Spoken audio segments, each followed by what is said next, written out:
एक ब्राह्मण था। वह घरों पर जाकर पूजा पाठ कर अपना जीवन यापन किया करता था। एक बार उस ब्राह्मण को नगर के राजा के महल से पूजा के लिए बुलावा आया। वह ब्राह्मण राजमहल का बुलावा पाकर खुशी खुशी पूजा करने गया। पूजा संपन्न कराकर जब ब्राह्मण घर को आने लगा, तब राजा ने ब्राह्मण से एक सवाल किया। हे ब्राह्मण देव, आप भगवान की पूजा करते हैं, तो बताएं कि भगवान कहाँ रहते हैं, उनकी नजर किस ओर है और भगवान क्या कर सकते हैं। राजा का प्रश्न सुन ब्राह्मण अचंभित हो गया और कुछ समय विचार करने के बाद राजा से कहा, हे राजन, इस सवाल के जवाब के लिए मुझे कुछ समय चाहिए। राजा ने ब्राह्मण को 1 माह का समय दिया।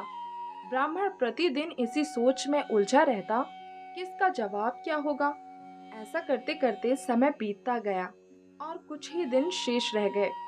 समय बीतने के साथ ब्राह्मण की चिंता भी बढ़ने लगी और जवाब नहीं मिलने के कारण ब्राह्मण उदास रहने लगा। एक दिन ब्राह्मण को चिंतित देख ब्राह्मण के पुत्र ने कहा, पिताश्री, आप इतने उदास क्यों हैं? बेटा, कुछ दिनों पहले मैं पूजा कराने राजमहल गया हुआ था। पूजा संपन्न कराकर जब मैं वापस आ रहा था, तब राजा ने मुझसे एक सवाल पूछा था। राजा ने कहा था, भगवान कहाँ रहते हैं, भगवान क्या कर सकते हैं और भगवान की नज़र किस ओर है। राजा के सवाल का जवाब मुझे उस समय नहीं सूझा, तो मैंने उससे कुछ समय मांगा था, जिसके जवाब के लिए राजा ने मुझे 1 माह का समय दिया था और वह 1 माह बीतने वाला है, लेकिन इसका जवाब मेरे पास नहीं है, इसीलिए मैं चिंतित हूँ। पिताश्री, इसका जवाब मैं राजा को दूंगा, आप मुझे साथ ले चलिए। 1 माह पूरा हुआ, तब ब्राह्मण अपने पुत्र को लेकर राजमहल गया और राजा से कहा, हे राजन, आपके सवालों का जवाब मेरा पुत्र देगा। राजा ने ब्राह्मण के पुत्र से वही सवाल पूछा, बताओ, भगवान कहाँ रहते हैं, भगवान की नज़र किस ओर है तथा भगवान क्या कर सकते हैं। हे राजन, क्या आपके राज्य में पहले अतिथि का आदर सम्मान नहीं किया जाता? यह सुन राजा को थोड़ा लज्जित महसूस हुआ। पहले उस बालक को आदर सत्कार के साथ स्थान दिया गया और फिर पीने हेतु सेवक दूध का गिलास लाया गया। वह बालक दूध का गिलास पकड़कर दूध में उंगली डालकर घुमाकर बार बार दूध को बाहर निकालकर देखने लगा। यह देख राजा ने पूछा, ये क्या कर रहे हो? सुना है दूध में मक्खन होता है, मैं वही देख रहा हूँ कि दूध में मक्खन कहाँ है। आपके राज्य के दूध से तो मक्खन ही गायब है। दूध में मक्खन होता है, परंतु वह ऐसे दिखाई नहीं देता। जब दूध को जमाकर दही बनाया जाता है और फिर दही को मथा जाता है, तब जाकर मक्खन प्राप्त होता है। महाराज, यह आपके पहले सवाल का जवाब है। जिस तरह दूध से दही और फिर दही को मथने से मक्खन प्राप्त होता है, इसी प्रकार परमात्मा प्रत्येक जीव के अंदर विद्यमान है, परंतु उन्हें पाने के लिए सच्ची भक्ति की आवश्यकता होती है। मन से ध्यान पूर्वक भक्ति करने पर आत्मा में छुपे हुए परमात्मा का आभास होता है।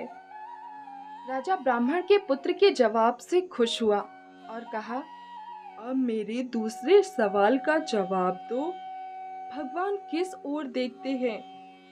राजन, इसका जवाब मैं दूंगा, परंतु मुझे इसके लिए एक मोमबत्ती की आवश्यकता है। राजा ने तुरंत मोमबत्ती मंगवाई और उस बालक को दे दिया। उस बालक ने मोमबत्ती को जलाकर कहा, राजन, आप बताएं, इस मोमबत्ती की रोशनी किस ओर है? इसकी रोशनी चारों दिशाओं में एक समान है। हे राजन, यही आपके दूसरे सवाल का जवाब है, क्योंकि परमात्मा सर्वदृष्टा है और उनकी नज़र सभी प्राणियों के कर्मों की ओर परस्पर रहती है। राजा उस बालक के जवाब से अत्यधिक प्रसन्न हो गए। अब तो वे अंतिम प्रश्न के उत्तर के लिए और भी उत्सुक हो उठे। राजा ने कहा, अब मेरे अंतिम सवाल का जवाब दो। भगवान क्या कर सकते हैं? हे राजन, मैं इस सवाल का उत्तर आपको अवश्य दूंगा, परंतु इसके लिए मुझे आपकी जगह पर और आपको मेरी जगह पर आना होगा। राजा को तो उत्तर जानने की उत्सुकता थी। उन्होंने अपनी सहमति दे दी।